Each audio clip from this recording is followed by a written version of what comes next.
Hasta ahora, en nuestro estudio de Romanos capítulo 8, hemos descubierto lo siguiente: que hay un nuevo perdón del Rey, que hay un nuevo amigo, el Espíritu Santo, y una nueva obsesión por medio de un nuevo pensar. Ahora, estamos por descubrir que a causa del Espíritu de Dios en nuestras vidas, hay muchas cosas más para experimentar. Hoy traje a modo de ilustración un par de guantes. Generalmente, para el fin del otoño, los he usado un par de veces, pero ese no es el caso con este otoño, ya que está bastante agradable y caluroso. La temperatura es tan perfecta estos días que uno no necesita ni ventilador ni calefacción. No obstante, las compañías de servicios deben de estar experimentando estos días con una perspectiva totalmente distinta.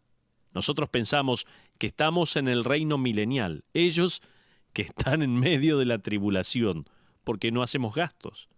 Lo único que no me gusta es que el césped de mi jardín sigue creciendo. Todavía piensa que estamos en verano. Bueno, en fin, cuando la temperatura finalmente baje, voy a usar estos guantes. Son maravillosos y pueden hacer muchas cosas. Mis guantes pueden señalar, cerrar una ventana, arrojar un hueso a mi perro, dar la mano, saludar a un amigo, aplaudir sin hacer ruido, darle palmadas a alguien en la espalda, hacer la V de la victoria y cuántas cosas más. Mis guantes son maravillosos, ¿no lo cree? Bueno, mis guantes no sirven para nada a menos que los tenga puestos en mis manos. Lo que los guantes hacen está directamente relacionado con lo que está dentro de ellos, ¿no es así? Podemos decirlo de esta manera: lo que posee a los guantes determina lo que éstos hacen. O tal vez podemos decir también: el que active los guantes determina la actividad de estos. También se podría poner de la siguiente manera: la ocupación de los guantes depende totalmente en que estos estén en uso u ocupados. ¿No le suena familiar eso? Jesucristo dijo en Juan capítulo 15, versículo 5, «Porque separados de mí nada podéis hacer».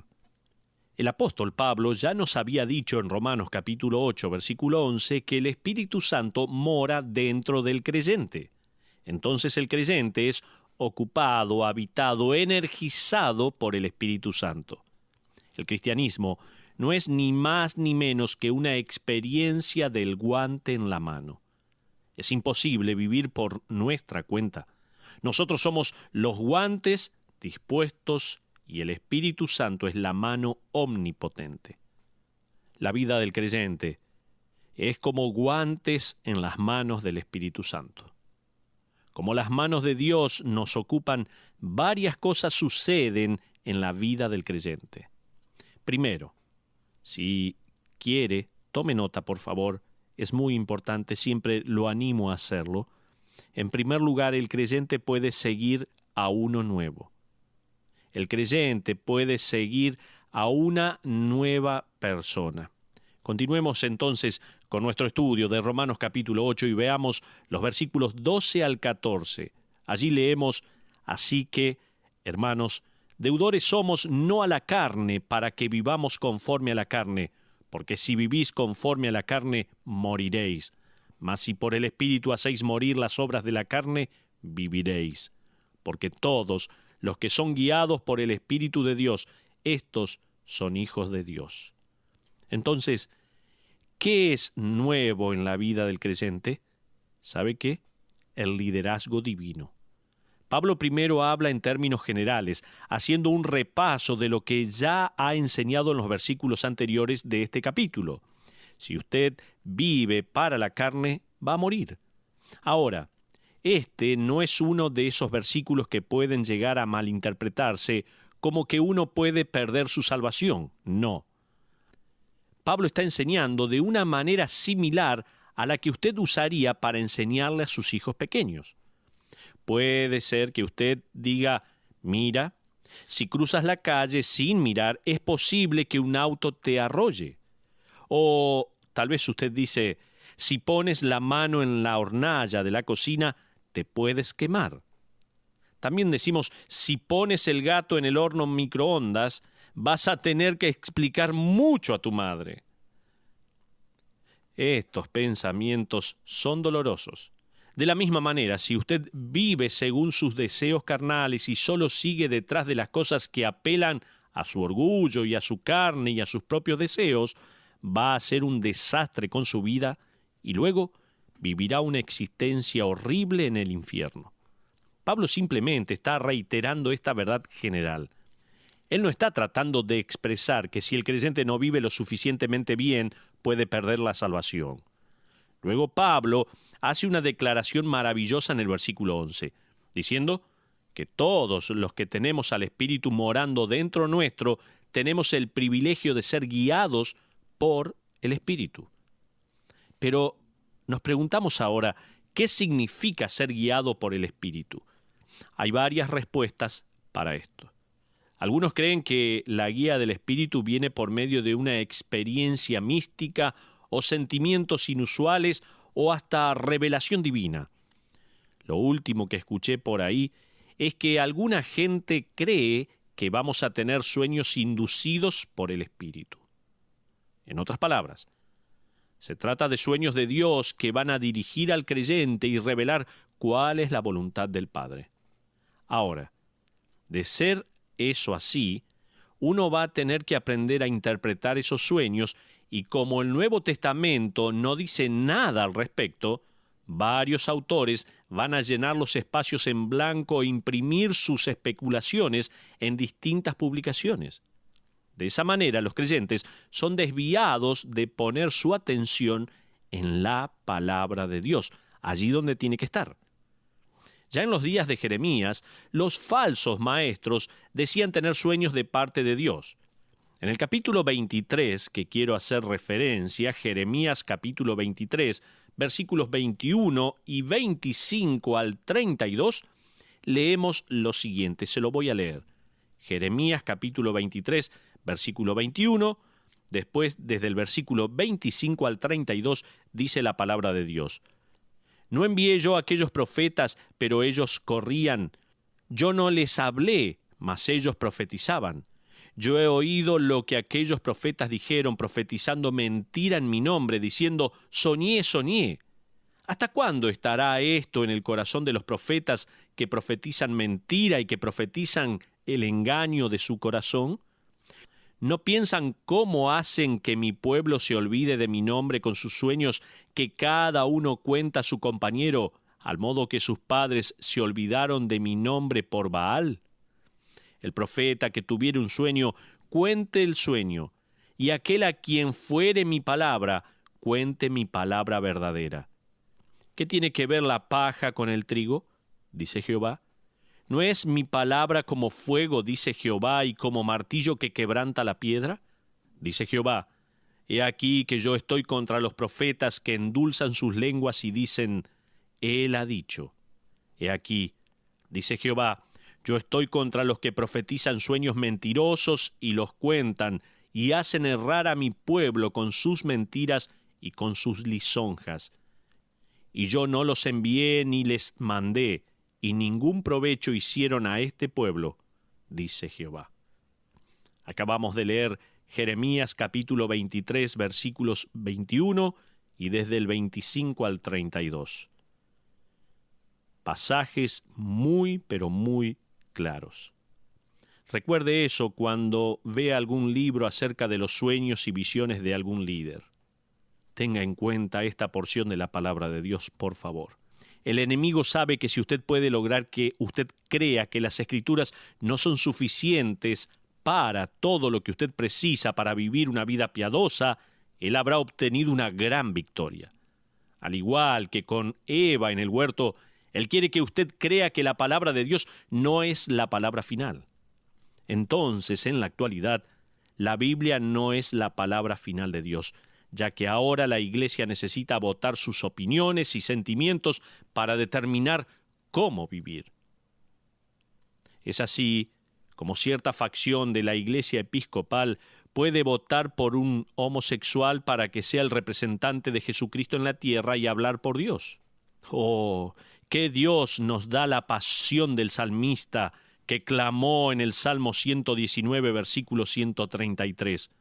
Ordena mis pasos con tu palabra, y ninguna iniquidad se enseñoree de mí. Y en el versículo 35 dice, guíame por la senda de tus mandamientos, porque en ella tengo mi voluntad. El ser guiado por el Espíritu implica ser guiado por la palabra de Dios. Como uno de los roles más importantes del Espíritu Santo es el de iluminar las Escrituras en la mente del verdadero creyente, el ser guiado por el Espíritu es ser guiado en la palabra de Dios. Y esto quiero que quede bien claro. Jesús le prometió a sus discípulos, tal como leemos en San Juan 14, 26, que el Espíritu Santo vendría, y luego dice que el Espíritu Santo, a quien el Padre enviará en mi nombre, Él os enseñará todas las cosas y os recordará todo lo que yo os he dicho. Esta promesa tenía un significado especial para los apóstoles, quienes pasarían a ser los testigos con autoridad de su verdad después de la ascensión de Cristo al cielo. Pero la promesa también se aplica en general a todos los creyentes después de Pentecostés. Desde ese momento en adelante, cada creyente ha pasado a ser morada del Espíritu Santo, cuyo ministerio en nosotros incluye el arrojar luz sobre ciertas verdades escriturales para que podamos entenderlas. Y aquí ahora Pablo escribió lo siguiente en 1 Corintios capítulo 2, versículos 14 al 16. Dice la palabra allí, pero el hombre natural no percibe las cosas que son del Espíritu de Dios, porque para él son locura y no las puede entender, porque se han de discernir espiritualmente. En cambio, el espiritual juzga todas las cosas, pero él no es juzgado de nadie. Porque, ¿quién conoció la mente del Señor? ¿Quién le instruirá? Mas nosotros tenemos la mente de Cristo. El ser guiado por el Espíritu es ser guiado en el estudio de la palabra. Pero un concepto más. El ser guiado por el Espíritu es ser guiado en obediencia a la palabra de Dios. Pablo escribió en Gálatas 5:16, digo pues, andad en el Espíritu y no satisfagáis los deseos de la carne.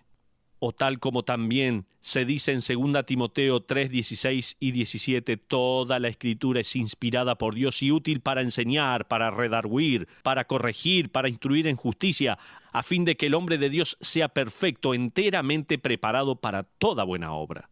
Le pregunto ahora a usted, querido oyente, ¿está usted siendo guiado por el Espíritu? Podría formular esa pregunta de la siguiente manera. Escuche. ¿Está usted permaneciendo en la palabra de Dios? ¿Está obedeciendo la palabra de Dios? ¿Está prestando atención a la palabra de Dios?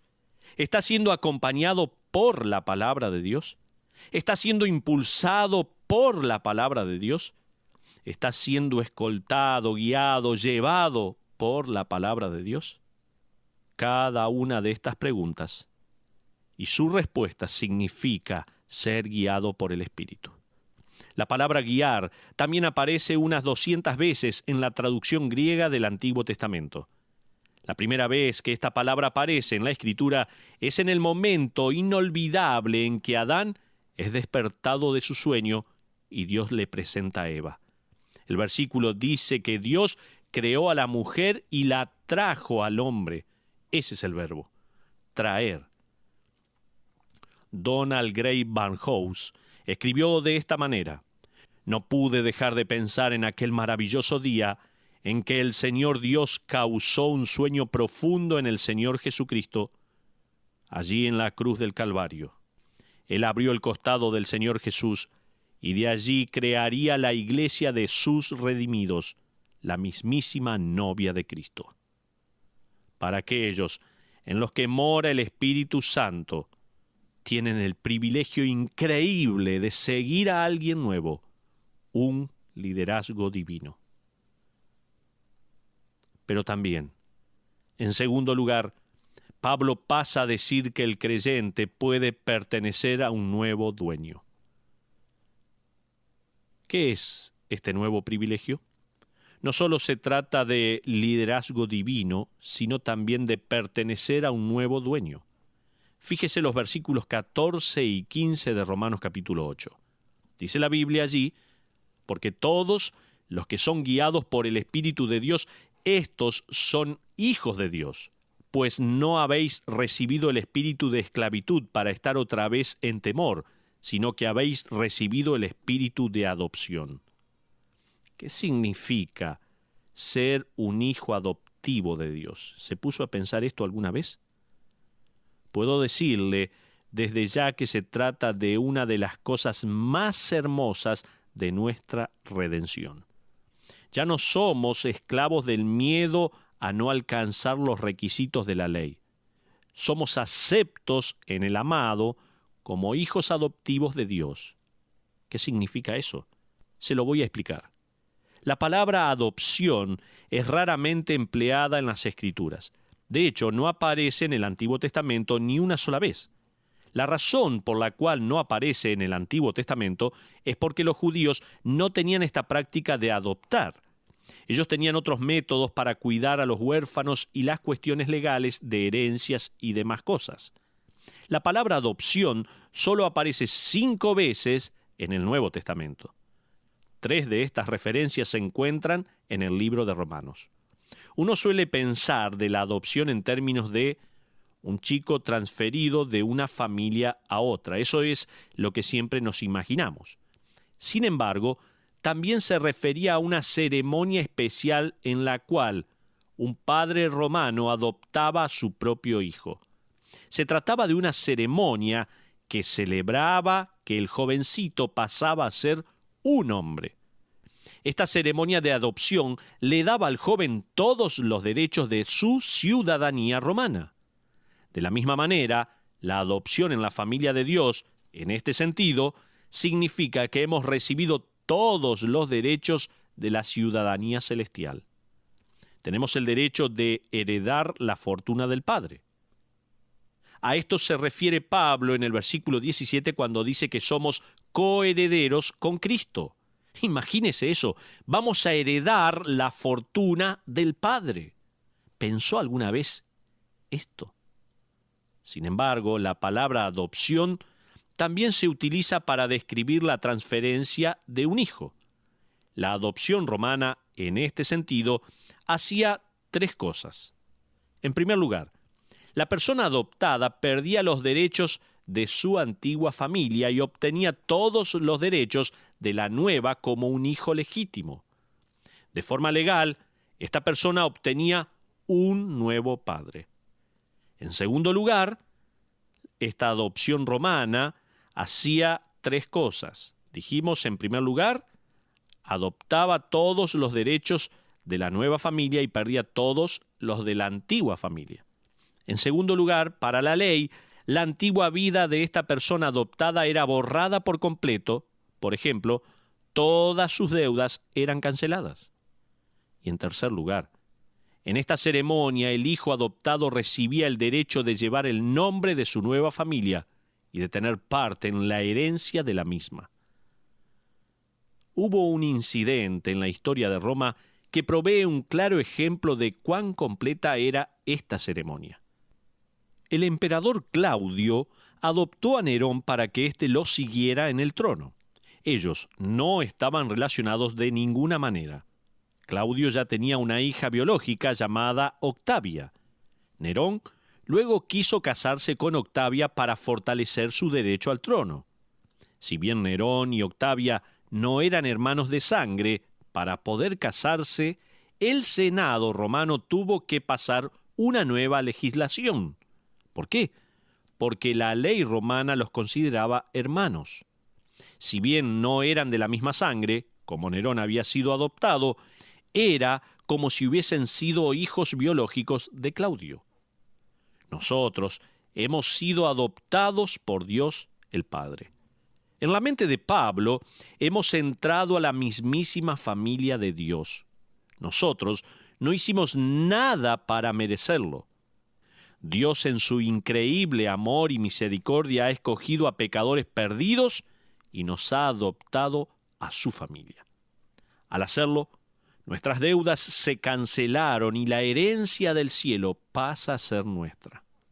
Como el Espíritu de Dios es la mano dentro del guante, nosotros podemos seguir a alguien nuevo y pertenecemos a un nuevo dueño. Ahora vamos a ver una cosa más que es nueva para nosotros los creyentes. En tercer lugar, el creyente ahora puede hablarle a una nueva persona. Uno no solo puede seguir el liderazgo divino y una relación divina, sino que también puede experimentar adoración divina. Fíjese en la última parte del versículo 15. Allí leemos de esta manera: Así que habéis recibido el espíritu de adopción, por el cual clamamos, Abba, Padre. Si quiere hablar de algo nuevo, aquí lo tiene. Ningún judío jamás pudo llamar Padre a Dios. Hasta los nombres de Dios se prohibían más y más de la alabanza pública.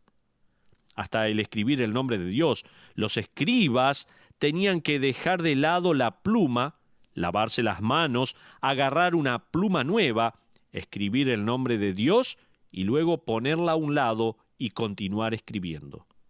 La parte más maravillosa de todo esto era la reverencia hacia Dios. La parte triste, su distancia de Dios.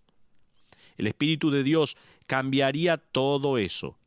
A causa de la muerte expiatoria de Cristo y de la creación de vida espiritual por medio del Espíritu Santo en los que confiaron en Cristo, el creyente ahora puede llamar a Dios Padre. Es fascinante descubrir que Jesucristo siempre habló de Dios y se refirió a Él como su Padre, de la misma manera que lo hizo en sus oraciones. Él nunca oró a Dios, Él siempre oró a su Padre. Sin embargo, hubo una excepción: el clamor de Cristo en la cruz. Tal como lo leemos en Mateo capítulo 27, versículo 46, cuando exclamó: Dios mío, ¿por qué me has desamparado? Esto solo refuerza el punto que estamos tocando. La oración de Cristo en la cruz salió de sus labios en el momento en que fue hecho pecado por nosotros, en el momento en que la relación con el Padre se cortó temporalmente. Nuestro Señor le enseñó a sus discípulos a orar de la misma manera que Él lo hizo, diciendo: Padre nuestro. Ahora, ¿qué significa Abba? Simplemente se trata de la palabra aramea para padre. La única diferencia es que Abba era la manera en que los niños se referían a sus padres. Los comentarios judíos explican que los niños aprendían a decir Abba y Imma, o sea, papi y mami.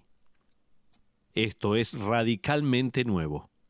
Un judío no solo jamás llamaría a Dios Padre, sino que mucho menos entraría en su presencia y le llamaría papi o papá. Jesús combinó los dos nombres cuando oró en el huerto. Al estar juntos, demuestra confianza, respeto e intimidad. Puesto en castellano contemporáneo, uno diría: mi querido Padre Celestial. Esto es decirle algo completamente nuevo a Dios.